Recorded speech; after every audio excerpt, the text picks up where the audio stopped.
ആ ഉപാധിരഹിതമായിട്ടുള്ള ചൈതന്യം, ആ പരബ്രഹ്മം ഒരു ഉപാധി സ്വീകരിച്ചുകൊണ്ട് ഒരു ശരീരത്തിലേക്ക് മാത്രമായിട്ട് ചുരുങ്ങുമ്പോൾ അതിനെ അധ്യാത്മം എന്ന് വിളിക്കുന്നു.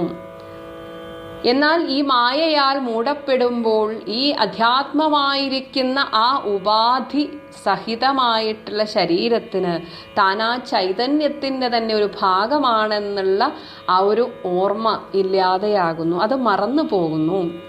ഈ മറവിയെ മാറ്റിയിട്ട് അതിനെ പ്രദീപകം, അതിനെ ഓർമ്മിപ്പിക്കുന്ന, തൻ്റെ ഉള്ളിലെ ആ ചൈതന്യം ആ ഈശ്വരൻ തന്നെ എന്ന് നമ്മെ ഓർമ്മിപ്പിക്കുന്ന, അതാണ് അധ്യാത്മ പ്രദീപകം. നമ്മെ ഓരോ വേളയിലും ഓർമ്മിപ്പിച്ചു കൊണ്ടിരിക്കുന്ന അത്യന്തം രഹസ്യമാണ് ഇത് എന്ന് വെച്ചാൽ ഇത്